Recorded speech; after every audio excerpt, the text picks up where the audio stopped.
Remo Williams, The Adventure Begins. And ends. Because they didn't make any more. They should have. Welcome, y'all. Taylor James Johnson here, and I'm loving the 80s because the 80s gave us some cool action movies, and one of them that doesn't get talked about enough is Remo Williams, The Adventure Begins. It was an attempt to make an American James Bond type franchise starring Fred Ward. Yes, the guy from Tremors, and he's absolutely amazing in this one, doing some pretty cool fighting, some pretty cool action. There's an awesome scene that involves the Statue of Liberty, there's one with a Ferris wheel, and his mentor is totally not Korean. That's makeup, because it's the 80s. It's good makeup, though, but offensive. Remo Williams, The Adventure Begins, 1985. Let's revisit it. Remo Williams, The Adventure Begins, and, well, ends because this movie never got a sequel. In it, Fred Ward, yes, none other than Fred Ward, plays a New York cop who's unwillingly recruited as an assassin for a top-secret government agency named Cure. Subtle. Rechristened Remo Williams, he's sent on the trail of an unscrupulous weapons dealer, but first must survive his training with a Korean martial arts master, played, of course, by who else but the very white Joel Grey. 1985, eh? And of course, the character he plays, Chun, is a master of the fictional martial art Sinanju. Now, in addition to Fred Ward and Joel Grey, two action movie icons, if ever there were any, it also co-stars another action movie icon, Wilford Brimley. Here, drink. But do not spill. Yes, Wilford Brimley. Diabetes. Diabetes, diabetes, diabetes, diabetes, diabetes, diabetes. Thank you, Wilford. Diabetes. And, of course, Kate Mulgrew, who later on would become super famous on Star Trek Voyager. The music is very good, and it's by Craig Safan, and it's directed by Guy Hamilton, who directed the James Bond movies Goldfinger, Diamonds Are Forever, Live and Let Die, and The Man with the Golden Gun.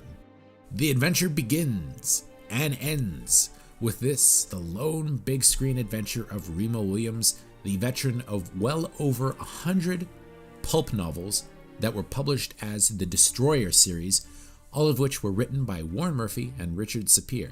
Now, this was an attempt by Dick Clark, of all people, that's right, Dick Clark's Rockin' New Year's Eve, and the then fledgling Orion Pictures to launch their own James Bond-style series of adventures. Now, while people may laugh at the attempt now, they definitely had reason to think that this could work, with the brain trust at Orion, the same bunch who worked at United Artists when the James Bond films were initially greenlit back in the early 60s. They even managed to get some legit 007 veterans like director Guy Hamilton and co-writer Christopher Wood, who wrote The Spy Who Loved Me and, well, Moonraker. Well, here's to us. To write the screenplay. So people probably thought that, lightning could strike twice. And I have to say, Remo Williams' The Adventure Begins didn't get very bad reviews when it came out. It was actually fairly well received, but financially, it was a bit of a flop, opening in 4th place at the box office behind Commando, Jagged Edge, and Silver Bullet, eventually eking out only a $14 million gross, not nearly enough to sustain a franchise. But eventually it did well enough on cable and VHS that a pilot TV movie with a different cast, including, yes, another white guy playing the Korean Chun, this time Roddy McDowall, but ultimately it all went nowhere. Now, Remo Williams' The Adventure Begins was a movie I really loved as a young teen. About 12 or 13 years old, I remember catching a chunk of it on TBS one evening, which encouraged me to venture to my local video store, look in the archives, and find the battered old VHS copy of the movie that at the time was well over 10 years old. And I have to say, I really loved this movie when I saw it. I probably just about wore the videotape out because I watched it over and over and over again. And what I liked about it then and now is how Remo Williams is kind of unique as far as Hollywood heroes go, especially for the 80s. At this point, Fred Ward was already middle-aged, and he looks like a blue-collar regular guy, and his recruitment and eventual transformation into an unstoppable hero who is able to breathe underwater for an hour and dodge bullets at close range was exciting escapism for me at the time. Basically, Remo Williams is a Jedi. Is it realistic? Not even slightly. It's pretty much science fiction, but if you get with the vibe, it's kind of fun. Now, more than 35 years after its initial release, Remo Williams holds up pretty well, but there are some massive caveats. And of course, the elephant in the room is the very white Joel Grey, best known as the MC from Cabaret, as the Korean Chun.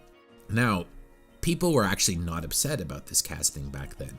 His performance was actually so well received at the time that he garnered a Golden Globe nomination, and the makeup that was used to transform him into a Korean was actually nominated for an Oscar. But I have to say, it's all very cringeworthy now. I mean, why? Why could they not get a Korean actor to play a Korean character? It makes no sense even for 1985.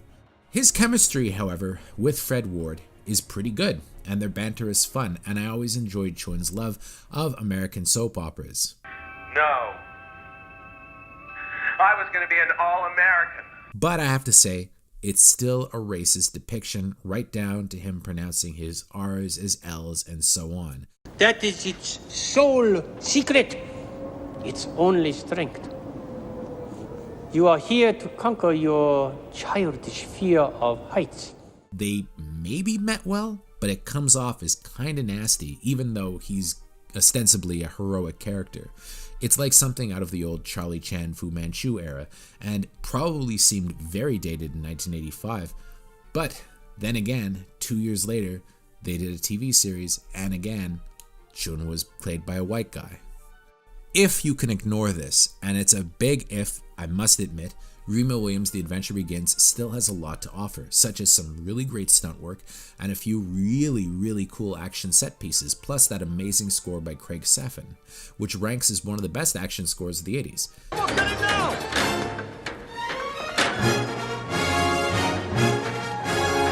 Sadly, the production apparently ran out of money towards the end of the shoot, meaning that the conclusion of the film is kind of anticlimactic, and the villain is a very generic type, the kind of guy that you'd see as the villain every week on the A-Team. In fact, I think he even probably played the villain at some point.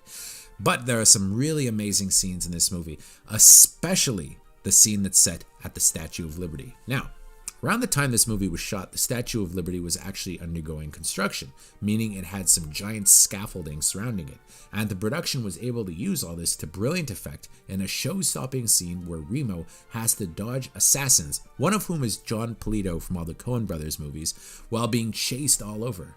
And it's a moment worthy of Hitchcock with some dazzling stunt work, really cool music, and a couple really cool ass-kickings.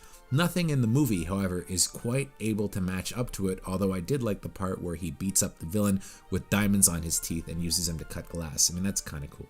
But otherwise, this is, I have to say, an absolutely classic moment in a movie that I don't think a lot of people know about. John Polito put his participation in this project succinctly in his Random Roles interview, saying, "I had one day, but I was doing this one day on the Statue of Liberty, which was in the process of being refurbished. So the island was closed to people for the most part. There was nobody there. We used the actors that were given permission to shoot, and that was it. And all I really did was chase the lead guy, Fred Ward, all over the Statue of Liberty. So I really had nothing to do." And the funny part of the movie is, and I'm kind of known at this point for my gravelly voice, but in fact, they dubbed in my first line with some actor from England. Well, I apologize, John Polito, but you know what? It's still a great scene. Remo Williams' The Adventure Begins is something of a niche title, but it's fared fairly well on Blu-ray. In North America, you can get it via Twilight Time's Movie on Demand series, and in R2, it's available in a really good extras-filled reissue by Arrow. Both editions of the movie are loaded with special features. And you want to hear something crazy? You know who almost played Remo Williams, and in fact was the finalist? Ed Harris. But I guess they didn't want a balding Remo Williams, which is, their loss, because Ed Harris went on to become a huge star and would have actually kind of been badass as Remo Williams. But alas, Fred Ward, pretty great in this role. Remo Williams, The Adventure Begins is a flawed but exciting piece of 80s action cinema.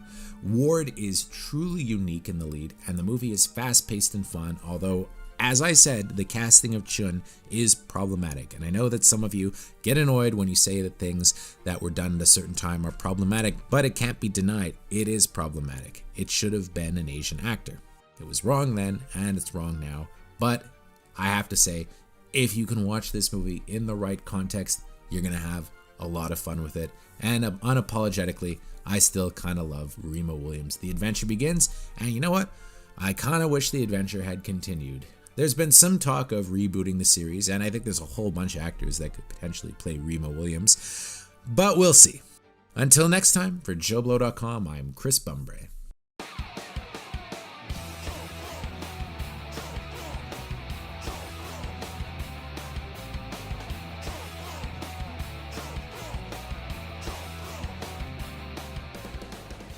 Thank you for clicking on our video, everybody. If you like what you saw here, please make sure you like the video and subscribe and share with your friends who like this sort of content. Joe Blow was created by movie fans for movie fans, and we appreciate your support.